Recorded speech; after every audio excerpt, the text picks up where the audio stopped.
Primer libro de Samuel, capítulo 23, a partir del versículo 19, nos dice la Escritura que después subieron los de Zif para decirle a Saúl en Gabá: ¿no está David escondido en nuestra tierra en las peñas de Ores, en el collado de Aquila que está al sur del desierto? Por tanto, rey, desciende pronto ahora, conforme a tu deseo, y nosotros lo entregaremos en la mano del rey. Y Saúl dijo: Benditos seáis vosotros de Jehová, que habéis tenido compasión de mí.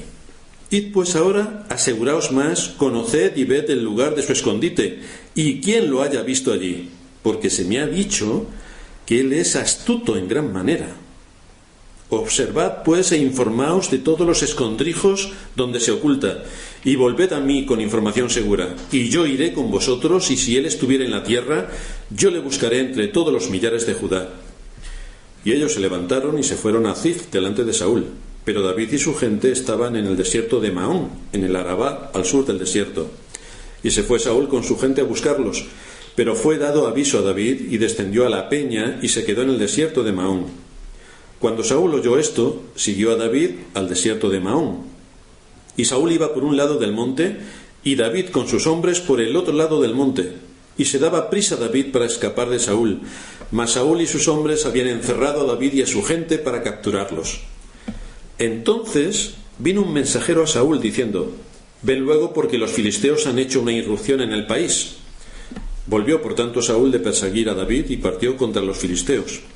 Por esta causa pusieron a aquel lugar por nombre Sela Jamalecot. Entonces David subió de allí y habitó en los lugares fuertes de Engadí. Estuvimos viendo en nuestro último sermón los medios que Dios utiliza para traer consuelo y paz al corazón de sus hijos, y encontrábamos que uno de ellos era el que podemos obtener por medio de nuestros propios hermanos en Cristo, cuando nos aportan lo que necesitamos en medio de la prueba, cuando traen palabras de aliento y palabras que nos pueden provocar el que estemos en sintonía con Dios y con el entorno en el que nos ha tocado pasar la prueba. En nuestro texto de hoy podemos ver el impacto de rechazo a nivel social que produce el cristiano en medio de los suyos. En medio de los suyos. David está en territorio de Judá. Pertenece a la tribu de Judá, mientras que el rey Saúl pertenece a la tribu de Benjamín. No esperaríamos que se enfrentase al rey por principios, pero sí que nos sorprende la conducta de esta gente de Zif para ganarse favores delante del rey y delatarle a David en cuanto a dónde está escondido, que está huyendo de la ira del rey y del odio patológico que el rey demuestra contra él. Nadie en Israel era ajeno a la situación en la que se encuentra David y Saúl. Todos conocían las victorias de David, todos conocían cómo David venció a Goliat y por lo tanto venció a sus enemigos. Todos recordaban cómo las mujeres cantaban: Saúl mató a sus miles y David a sus 10.000. Todos recordaban cómo acababa de liberar a Keila. Y a pesar de todo lo que David está haciendo por su reino, a pesar de que David utiliza sus propios recursos para favorecer al reino, del reino no recibe nada, utiliza a sus hombres, a sus recursos, sus vidas para defender el país, y a pesar de todo esto tiene en contra al rey y a sus conciudadanos. Los habitantes de aquella comarca de Zif se movieron rápidamente para delatar a David a fin de ganarse el favor real. No les importaba en absoluto el que se pudiera derramar sangre inocente, y lo sabían. Lo que les importaba era adular al rey, satisfacer los deseos del rey. Por lo tanto, en esa vorágine se vieron envueltos. Por otra parte, también nos resulta curioso las palabras que este rey apóstata nos muestra en cuanto a cómo se puede manipular y torcer las cosas para dar una apariencia de piedad, cuando los hechos dicen otra cosa. El versículo 21 nos dice que cuando los cifeños, los de Zif, le dijeron al rey dónde podía estar Saúl, entonces Saúl rápidamente dice: Benditos seáis vosotros de Jehová, que habéis tenido compasión de mí. Qué palabras tan piadosas. Parece que dice el rey, cuando realmente su intención es completamente contraria. Utiliza este lenguaje cuando está convencido, y esa es su intención máxima, de acabar con la vida de Saúl. Esto nos debe enseñar una vez más que por sus frutos los conoceréis. ¿Cómo conocemos a los políticos? Porque hablan mucho y luego los frutos son cero. ¿Y qué podemos decir entonces, si ese es el patrón que vemos a otros niveles al que todos tenemos acceso? ¿Qué podemos decir a otros niveles de aquellos que se llaman cristianos y sus frutos están diciendo otras cosas? O aquellas iglesias que tienen un rótulo muy bonito en la entrada que pone iglesia cristiana y luego dentro allí no hay nada de iglesia cristiana, es solamente el rótulo. Por lo tanto, ojo con las palabras, porque son los hechos los que manifiestan realmente lo que hay por dentro. Esto nos revela también, recordaréis, las palabras de Herodes a los magos, cuando los magos llegaron allí y dijeron que iban a adorar al rey de los judíos que ha nacido, porque habían visto su estrella en el oriente y por lo tanto venían a adorarle. Herodes rápidamente dijo: vosotros id y luego me decís dónde está, porque yo también quiero adorarle. Sí, vaya adoración que hizo con aquellos miles de niños o cientos de niños que mató en el momento en el que el Señor huyó de aquella ciudad. Así que vemos que esta es la naturaleza humana, que cuando no ha sido tocada por la mano de Dios, todos sus objetivos son atentar contra todos y cada uno de los mandamientos de la ley de Dios, y no le importa lo que el mandamiento diga, lo que le importa es satisfacer sus instintos egoístas. Así que después de que los hombres de Zif le mantuvieran al corriente de los movimientos de David, Saúl se quiere asegurar de que no pierde el tiempo y que por lo tanto precisa la localización exacta de su enemigo. No tiene tanta intención con los verdaderos enemigos que eran los filisteos. No tiene el país en alerta para que le informen de todas las incursiones de los filisteos, y esto lo vimos con Keila. Pero sí que tiene la máxima atención con David. ¿Dónde está David? ¿Qué escondrijo Susa? Y sobre todo, he oído que es muy astuto. Evidentemente, para no ser astuto, porque si no lo hubiera sido ya habría caído en las manos de Saúl. Él sabía que David conocía aquella parte del país perfectamente, porque estaba muy cerca de Belén. Era el entorno donde él había nacido. Sabía que David era un estratega inteligente, por eso había dirigido los ejércitos y por eso los había llevado a la victoria. Era un buen estratega. Y el rey deseaba conocer todos los detalles de por dónde se movía para capturarle tanto a él como a sus hombres, que eran forajidos. Ahora se sentía tan seguro de su presa que entendió que no había necesidad de ir corriendo, sino aseguraos bien de dónde está e iremos planificando la estrategia para acorralarle y acabar con él. Pero la noticia de que los habitantes de esta región le habían traicionado llegó también a los oídos de David, y por lo tanto decidió retirarse al desierto de Maón, que es lo que nos muestra el versículo 24. Así que vemos en primer lugar el contexto de la prueba y el deber de la oración. Hay una prueba tremenda por la que David tiene que pasar. Fijaos que Dios no le saca de la prueba milagrosamente, no lo lleva a otro país milagrosamente, sino que tiene que enfrentarse a la prueba. Esto nos debe servir a nosotros para que cuando estemos en medio de una prueba sepamos con qué armas tenemos que equiparnos para afrontar la prueba. La situación de David desde luego era desesperada. Estaba siendo perseguido sin causa, y con la circunstancia de que estuviese donde estuviese, sus mismos conciudadanos le delatarían delante del rey.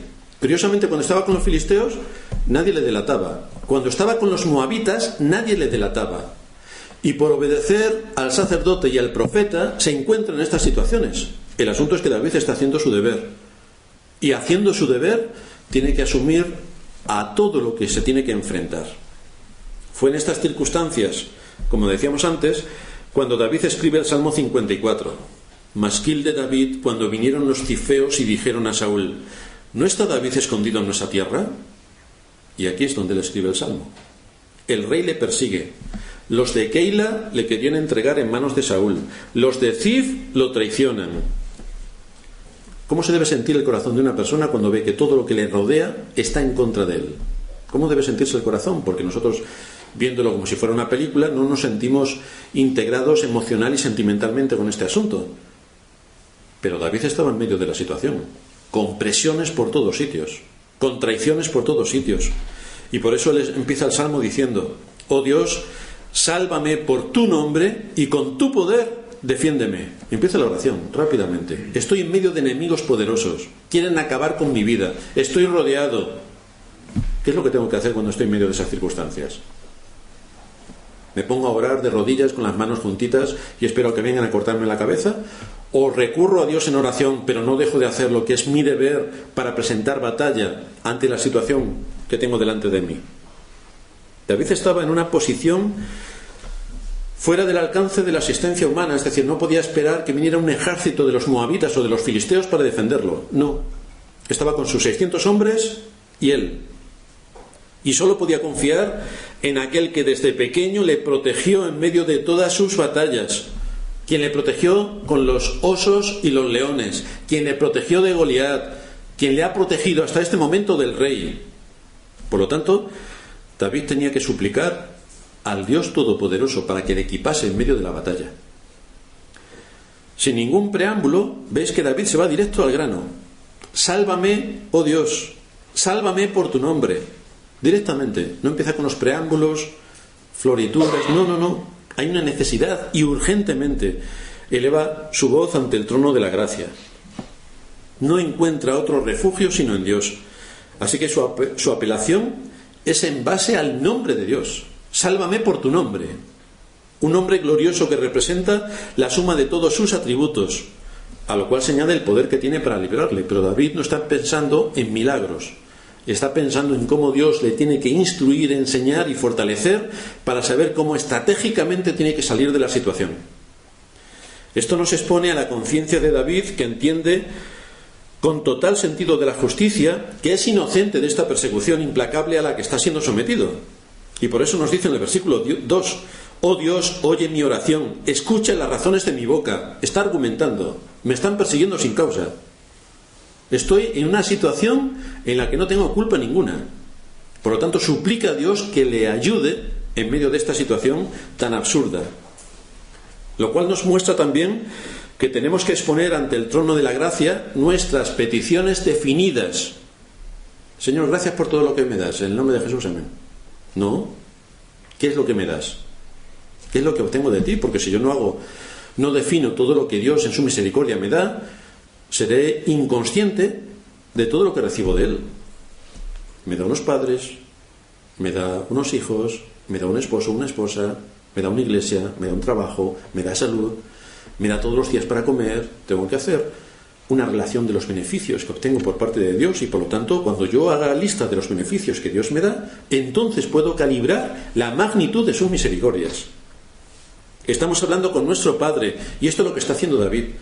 Por lo tanto, nuestra argumentación debe ser lógica, estructurada y precisa. Lógica. Estamos hablando con nuestro Padre, y cuando nosotros hablamos con nuestros semejantes, exponemos argumentos lógicos, estructurados. Dice Spurgeon comentando este versículo: esta ha sido siempre la defensa de los santos. En tanto que Dios tenga campos y aire libre, no podemos quedar encerrados en medio de la tribulación. Es posible que todas las demás armas sean inútiles, pero la oración siempre está disponible, siempre. Por lo tanto, es un recurso de la gracia de acción inmediata. Sigue añadiendo David: porque extraños se han levantado contra mí, y hombres violentos buscan mi vida. No han puesto a Dios delante de sí. Selah. Y aquí David no habla de ninguna otra causa para que mostrasen esa mala idea que tenían contra él, ese ánimo de venganza, ese ánimo de muerte que recaía sobre sí. Son extraños. Él no conocía a la gente que vivía allí en Zif, pero a pesar de que son extraños y que no le conocían, ni él les conocía a ellos, sin que haya mediado ningún conflicto, buscan cómo acabar con su vida. Así que David está considerando todo esto que le rodea, está viendo cómo está siendo atacado sin causa. Y aquí en el versículo 3 hay una parada. Selah. Spurgeon la traduce diciendo: basta ya, vamos a detenernos en esto que acabo de decir. Vamos a meditar en esto que acabo de decir. David está agotado e indignado. Por eso quiere detener este himno durante un momento, quiere detener la oración, quiere reflexionar. Sabéis que luego los salmos se convierten en himnos que cantó el pueblo de Israel durante muchos siglos. Aquí David detiene. Vamos a reflexionar sobre lo que acabo de decir. Quiere asegurarse de su oración delante de Dios, lo cual nos muestra también una enseñanza para nosotros, a fin de que nos tomemos el tiempo en la oración para que expongamos las ideas de forma ordenada, coherente y adecuada. Cuando nos ponemos a orar delante de Dios, ¿cómo lo hacemos? ¿Cuál es nuestro corazón? ¿Por qué tenemos que pedir? ¿Cuál es nuestra necesidad? ¿Cómo estructuramos la oración? Tenemos a nuestro Señor que nos dejó una oración modelo, no para que la repitamos como papagayos tal y como hace la Iglesia de Roma, no, sino que nos muestra la estructura de la oración. Padre nuestro que estás en los cielos. Por lo tanto, nuestra primera parte de la oración es la alabanza de Dios, es honrar a Dios, es aclamar su nombre, es reconocer sus misericordias, reconocer su gracia, reconocer su grandeza. Y luego sigue detallándonos nuestro mismo Señor cómo está estructurada la oración, dándonos los principios que forman cada una de esas secuencias. En segundo lugar, vemos la confianza que David tenía en Dios y en la seguridad de que le estaba escuchando. Eso aparece a continuación en el versículo 4. He aquí, Dios es el que me ayuda. No dice Dios es el que me ayudará. No. Él lo está dando por seguro en ese mismo momento. El Señor está con los que sostienen mi vida. Él devolverá el mal a mis enemigos. Córtalos por tu verdad. David está completamente seguro de que Dios actuará con justicia. No sabe cuál será el resultado, pero sí sabe que la justicia de Dios será aplicada. En tercer lugar, muestra su absoluta confianza en que su oración será respondida. Dice en el versículo 7, porque Él me ha librado de toda angustia y mis ojos han visto la ruina de mis enemigos. Lo ha visto en el pasado. Lo ha visto con los osos y leones con los que ha tenido que batallar cuando era niño. Lo ha visto con Goliat. Lo ha visto con las batallas a las que ha tenido que enfrentarse contra los filisteos. Lo ha visto en Keila. Lo ha visto. Esa es su experiencia con Dios. Y ahora nos queda por observar cómo Dios contesta la oración de David. Así que vamos a ver cómo Dios contesta esta oración. David eleva su oración a Dios. ¿Y qué es lo que ocurre? Dice el versículo 24 del texto que estamos considerando, primero de Samuel 23, versículo 24, que ellos se levantaron y se fueron a Zif delante de Saúl, pero David y su gente estaban en el desierto de Maón, en el Arabá, al sur del desierto. El término desierto que se utiliza aquí es bastante engañoso, porque no se está refiriendo al desierto que nosotros tenemos en mente, donde hay mucha arena y muchas dunas. No se está refiriendo a ese tipo de desierto. Desiertos hay de bastantes tipos. Hay desiertos de sal, pero también como desierto se puede utilizar la palabra para definir lugares desérticos, que no desierto, lugares desérticos. Y aquí está hablando de lugares desérticos. Es decir, hay rocas, hay montañas, pero todo está desértico. Es decir, la arboleda es mínima. Los matojos son mínimos, pero sí que hay algo de vida, sí que hay arroyitos, sí que hay animales para cazar, de manera que en este entorno donde David está puede seguir manteniendo a su gente porque hay movimiento de vida suficiente como para que ellos puedan abastecerse con aquello que es necesario para la vida. Y entonces, cuando están en esta situación, nos dice el versículo 25 que se fue Saúl con su gente a buscarlo, pero fue dado aviso a David y descendió a la peña y se quedó en el desierto de Maón. Cuando Saúl oyó esto, siguió a David al desierto de Maón. Zonas desérticas, repito. Y Saúl iba por un lado del monte. Si fuera una zona desértica como nosotros tenemos en mente de los desiertos del Sáhara, no habría un lado del monte, porque en el desierto no hay montes, hay dunas, y dunas y más dunas. Pero aquí estamos hablando de una zona desértica, es decir, que había poca vegetación. Saúl iba por un lado del monte y David con sus hombres por el otro lado del monte. Y se daba prisa a David para escapar de Saúl, mas Saúl y sus hombres habían encerrado a David y a su gente para capturarlos. Esto que se nos muestra aquí es algo que nos ocurre a menudo y por lo tanto tenemos que prestar atención a cómo Dios responde a su pueblo. Atención. A veces estamos en medio de una prueba, clamamos a Dios, oramos a Dios, suplicamos a Dios, tenemos la certeza de que nos escucha y además sabemos que aquello que está ocurriendo es un asunto de la providencia, porque David no hizo nada para ganarse la ira y el odio de Saúl. Esto es un asunto de la providencia. Pero fijaos que a pesar de que las cosas no pueden mejorar, resulta que empeoran. Entonces, cuando oramos, nosotros oramos para que rápidamente se nos quiten los problemas, pero Dios no actúa así. A David no solamente no le quita los problemas, es que sus problemas empeoran. Porque antes Saúl no lo tenía al lado, estaba huyendo pero estaba lejos, se mantenía lejos en lugares desérticos, pero ahora ora y tiene a Saúl a su lado, persiguiéndole, muy cerca de él. David está derramando su alma delante de Dios en oración y súplica, y en vez de ser librado del enemigo, resulta que Saúl lo ha localizado, lo está persiguiendo, lo tiene acorralado y está a punto de caer sobre él para asesinarle. Cuando esto ocurre, cuando empezamos a orar y vemos que en vez de que las cosas vayan según nuestro criterio por el camino que deben ir, van exactamente por el contrario y todo nos perjudica, ¿qué pensamos? ¿Qué está en nuestra mente? Dios nos ha abandonado, Dios no nos escucha, Dios no atiende nuestra petición, y empezamos ahí a calibrar otra serie de escenas completamente ajenas a lo que la Biblia, en las experiencias que nuestros antepasados en la fe tuvieron, nos muestran. ¿Estás pasando por una prueba? Posiblemente tengas 2 pruebas antes de salir de la primera. Eso es lo que vemos en las historias de las Escrituras. ¿Qué es lo que está ocurriendo para que en vez de que Dios defienda a David, resulte que su enemigo le ha rodeado? Está en una emboscada. Pero David, hijo de Dios, orando con toda oración y súplica, y resulta que está peor que antes de orar.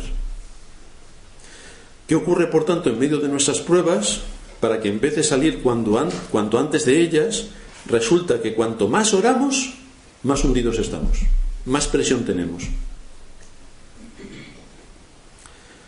Y la respuesta, cuando la vemos sobre todo en la vida de otros, luego tenemos que saber cómo la aplicamos a nuestro caso, pero cuando la vemos en la vida de otros es bastante sencilla. Y esta prueba tiene el propósito de que la mano y el poder de Dios en David sea evidente. Y nosotros podemos reconocer que Dios efectivamente estaba actuando en medio de todas estas situaciones para la protección de David. Pero si nosotros hubiéramos sido David, no hubiéramos entendido que esto era así. Porque a pesar de todo lo que nosotros estábamos haciendo para derramar nuestra alma delante de Dios, obtenemos como respuesta un mal peor que el que teníamos antes. Si decimos que confiamos en Dios, esto es un asunto en el que no interviene únicamente nuestras palabras, sino que también debemos ser probados. Y entonces debemos hacer uso de los recursos de la gracia, porque para eso se nos dan.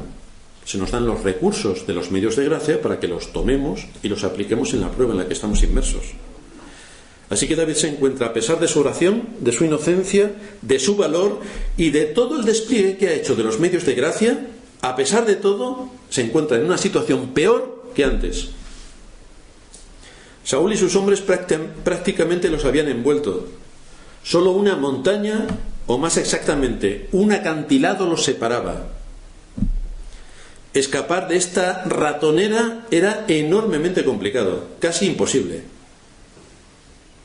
Estaban en inferioridad numérica y además estaban rodeados. Pero cuando el Hijo de Dios se encuentra en una situación imposible, es cuando Dios actúa. Y actúa por medio de su providencia. Dice Matthew Henry comentando este texto: esta montaña era un emblema de la providencia divina interpuesta entre David y el destructor. No desmayemos ante la perspectiva de futuras dificultades, sino que permanezcamos en aquel que es poderoso en su consejo y excelente en su propósito. Antes que faltara su promesa, él encargará a los filisteos que se ocupen de hacernos escapar, en el momento mismo en que nuestro caso parezca más desesperado. Dios exige dependencia completa de él. Dice Isaías: si no creyereis, de cierto no permaneceréis. Así que tenemos que creer en que Dios hará su voluntad y su justicia, aunque a veces vaya en contra de nuestros intereses. Esta montaña o acantilado era un signo de la providencia divina que se interpone entre David y Saúl.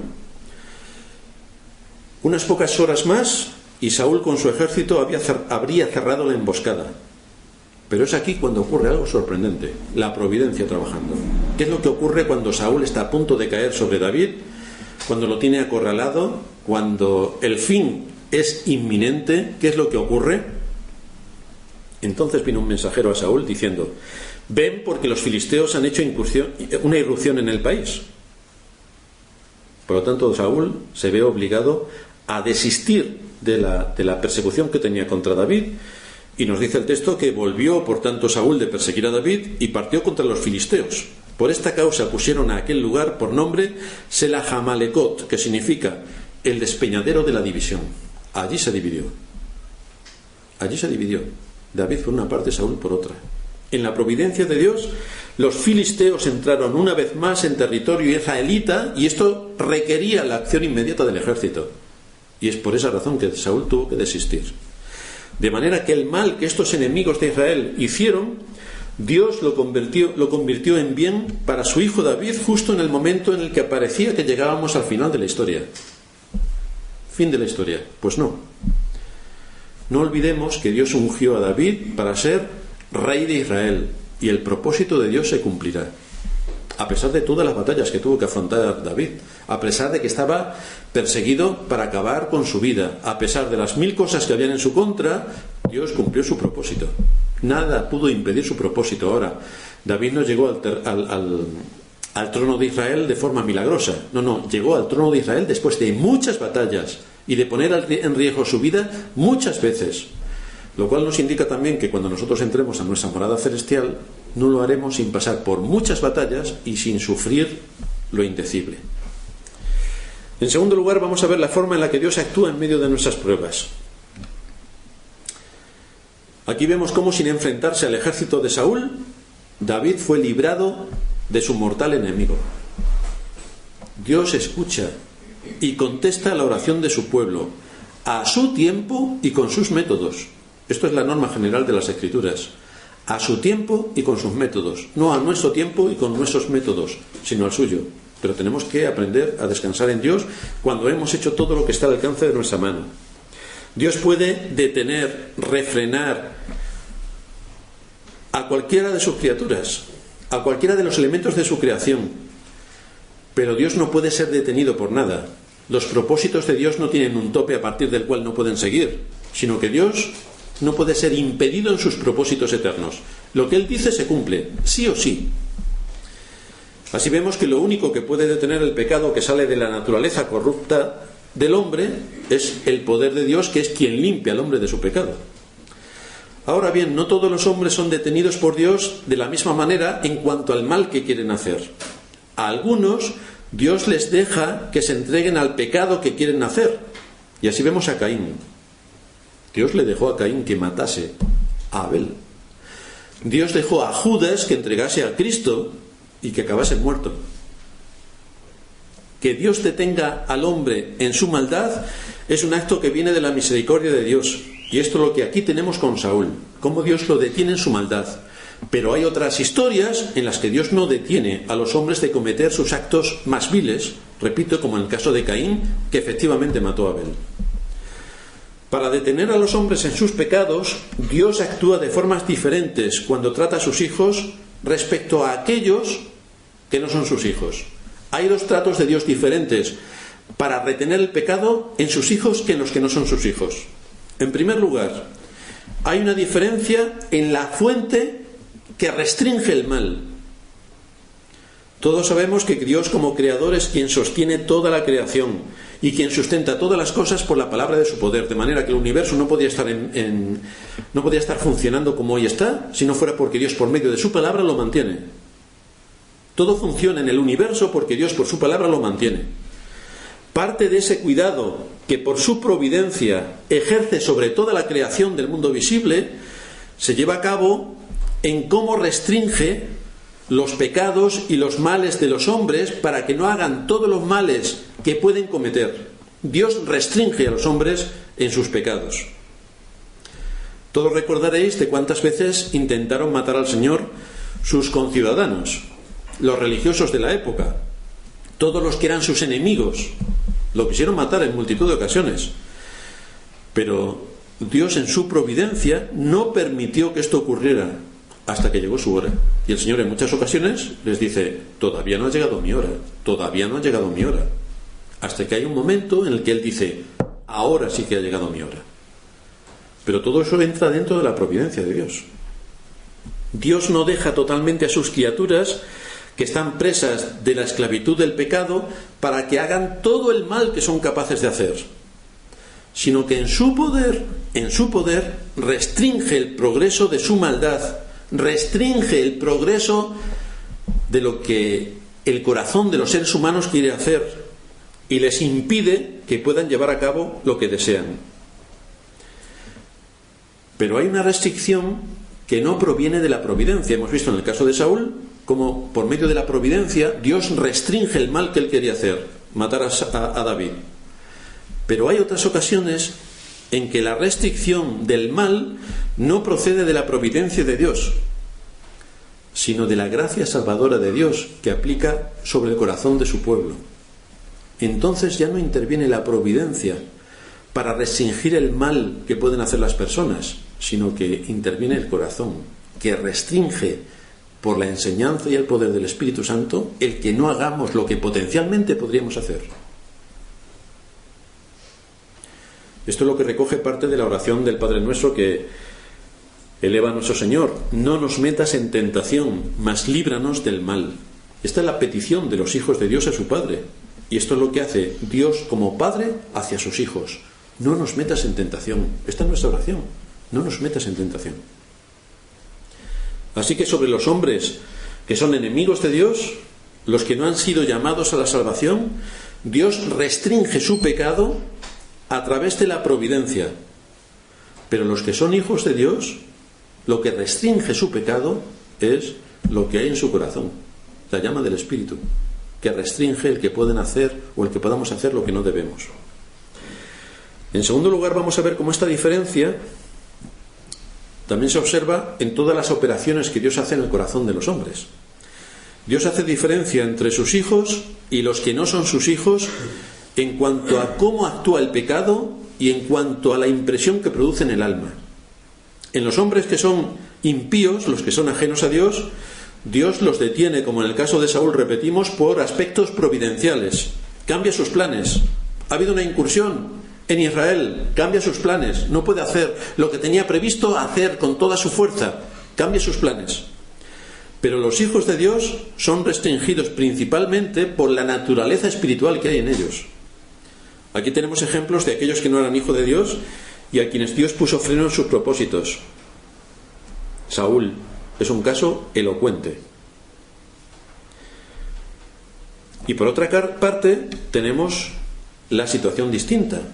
Lo que ocurrió con José cuando se entregó, cuando se vio acosado por la mujer de Potifar, y qué es lo que dice el texto que pensó José. ¿Por qué se detuvo José de hacer el mal con la mujer de su amo en Egipto? ¿Por qué? ¿Por la providencia que le dijo que viene Potifar y hay que salir corriendo? ¿No? ¿Cómo pues haría yo este gran mal y pecaría contra Dios? Mientras que en un caso actúa la providencia para sacar a los enemigos del pueblo de Dios que no cometan sus extremos y sus males, en otros casos es el Espíritu de Dios hablando a la conciencia que restringe también el alcance del mal. Así que los hombres ajenos a Dios son restringidos del mal que pueden hacer por sus propios intereses egoístas o asuntos egoístas, y la providencia los cambia. Sin embargo, en los casos en los que nos encontramos un hijo de Dios que poseen una naturaleza distinta, que han nacido de nuevo, ese nuevo nacimiento es una condición que lucha contra el pecado. La restricción contra los pecados viene desde dentro, desde su propia naturaleza, mientras que en el caso de los impíos viene desde fuera, porque los asuntos no están yendo en contra de sus intereses. Y esto es lo que diferencia a un hijo de Dios de uno que no lo es. En tercer lugar, podemos ver cómo la forma de actuar de Dios entre sus hijos y los que no lo son se diferencia en la forma que puede tener el pecado para entrar en el corazón. Así vemos cómo la restricción para no hacer el mal que se había propuesto en aquellos que no son hijos de Dios viene porque se le cierra la puerta. A Saúl se le cierra la puerta, no puede hacer lo que él quiere. Se le impide cometer su mal desde fuera, a través de la providencia. La providencia está restringiendo todo el potencial de mal que hay en Saúl para cometer un asesinato. Pero, repetimos, la restricción para el creyente surge sobre todo desde su propio corazón. El impedimento se levanta desde dentro. Así podemos decir que los hombres sin Dios son detenidos desde fuera y los hombres de Dios son detenidos desde dentro. En cuarto lugar, encontramos la diferencia en la eficacia en cuanto a esa restricción del mal. Cuando Dios restringe el mal en los hombres que viven en sus pecados, no hay un cambio en su corazón. ¿Saúl cambió su corazón porque fue restringido para hacer el mal? No. Saúl siguió en sus mismos caminos y pensando exactamente lo mismo. ¿Qué es lo que quería? Por lo tanto, no está siendo tratado el corazón de aquellos a quienes Dios en su providencia restringe para que no hagan el mal que tienen capacidad de hacer. Y así nos encontramos que se suspende un acto que ha sido provocado por su pecado, pero Dios no está tratando el pecado. Dios no trató el pecado de Saúl, no trató su corazón. Dejó que fuese abiertamente a hacer lo que quería hacer, salvo que impidió que tocasen a David. Dios no está tratando con los corazones de los impíos. Y eso lo vemos porque en cuanto pase esa circunstancia, volverán a ser lo que eran. Dice el apóstol Pedro, en su segunda carta, capítulo 2, versículo 22, pero les ha acontecido lo del verdadero proverbio. El perro vuelve a su vómito y la puerca lavada a revolcarse en el cielo. En cuanto salen de esa situación, otra vez vuelven a entrar. Sin embargo, cuando un hijo de Dios es sometido por la gracia de Dios para no pecar, a ese hombre se le está tratando desde dentro. Se está mortificando su pecado. Se está resquebrajando su naturaleza pecaminosa para reducir su poder o su influencia en él. Por eso dice el apóstol Pablo que tenemos que mortificar nuestros miembros. Y entonces exponernos a la enseñanza bíblica que restringe el mal que potencialmente podríamos hacer. Saúl fue detenido en el mal que iba a hacerle a David por medio de esa noticia providencial que le avisaba acerca de los filisteos. Pero en nada cambió su conducta. Siguió por el mismo camino, siguió con su mismo propósito de matar a David. Fue detenido en su maldad en ese momento, pero no fue tratado el mal que había en él. Dios lo dejó y lo abandonó a la miseria de su corazón. ¿Qué es lo que nos dice el apóstol cuando escribe a los hebreos acerca de quién es hijo y quién es bastardo? Y como dice que a sus hijos los somete a disciplina. Pero el que no está sometido a disciplina es un bastardo. Y esto es lo que está ocurriendo aquí con David, con Saúl. Saúl es un bastardo. Dios no lo está tratando para corregir su pecado. No le está tratando para darle luz y que arregle las cosas de su corazón. Saúl fue detenido en su maldad en ese momento, pero nada más. Los que no son hijos de Dios, solo les detiene la providencia, pero el deseo de su corazón sigue intacto. Y en quinto y último lugar, ¿cuáles son las diferentes formas en las que el pecado es restringido? Este es otro importante detalle a resaltar en cómo Dios trata a sus redimidos respecto a cómo trata a los que no lo son. Cuando Dios detiene al hombre de este mundo que vive en sus pecados de algún mal, eso se hace en contra de su voluntad. Es decir, lo que ocurrió con Saúl iba en contra de su voluntad, porque él no quería dejar de perseguir a David para matarlo. Iba en contra de los deseos de su mente, iba en contra de los deseos de su corazón, iba en contra. Pero cuando es la gracia salvadora la que opera en un hombre y lo restringe de pecar, eso es lo que ese hombre estaba pidiendo, por eso estaba orando, por eso estaba suplicando, es lo que quería y es lo que buscaba. Por eso oraba, no nos metas en la tentación, sino líbranos del mal. Eso es lo que buscaba. Sin embargo, para el hombre que anda en sus pecados, el problema es que lo hayan detenido de hacer el mal que él quería hacer. Ese es el problema. Porque ese mal es su amigo. Ese pecado es su amigo. Es algo que él ama. Es algo con lo que disfruta. Y si Dios lo detiene de alguna manera providencial, eso le frustra por completo. Porque no puede hacer el pecado que se había propuesto. Y entonces le causa tristeza. Por lo tanto, la diferencia es notable. de cuando la providencia actúa sobre un impío, cómo le restringe, y eso le duele al impío por no querer o por no poder cumplir con su propósito, respecto a cuando ocurre con un hijo de Dios, que es eso exactamente lo que estaba buscando. Y da gracias a Dios porque le ha restringido en su pecado y le glorifica. ¿A qué conclusiones nos lleva esto? A que tenemos que recordar cómo Dios nos trata en medio de nuestras pruebas. ¿Cómo nos trata? Que cuando nos pongamos a orar en medio de nuestras pruebas, pensemos que al igual que David, no solamente podemos estar mal, sino que podemos estar peor. Pero eso no es porque Dios no nos escuche, no es porque Dios nos haya abandonado, sino porque Dios quiere mostrar más abundantemente su gracia y tiene muchas cosas que enseñarnos.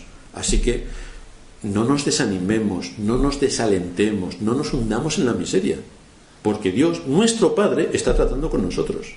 Y cuando nuestros padres éramos pequeños y nos daban, dice el apóstol también, no era causa de gozo sino de tristeza. Pero luego cuando recordamos las veces que nuestros padres nos dieron, decimos, menos mal que nos dieron, porque nos evitaron muchos problemas, menos mal. Y así nos trata Dios, así nos trata Dios. Dios es nuestro Padre y en medio de la prueba debemos suplicar a Él para ser fortalecidos. Necesitamos madurar y no maduramos si no es en medio de las pruebas. Necesitamos aprender a descansar en Dios y no aprendemos si no es en medio de las pruebas. Pero la confianza con nuestro Padre, la comunión con nuestro Padre debe ser continua. El mismo Dios que libró a David es el que libra a cada uno de sus hijos. Pero no olvidemos que necesitamos ejercitarnos para la batalla. Necesitamos ejercitarnos. Porque David no fue librado ni de la batalla ni de las presiones, pero sí que fue capacitado para hacer frente a la batalla y a las presiones. Y entonces pudo descansar en aquel que era su Padre. Y esto es lo que ocurre con todos nosotros. En medio de las batallas, en medio de las presiones, tenemos que aprender a descansar en aquel que todo lo puede. Vamos a terminar en oración.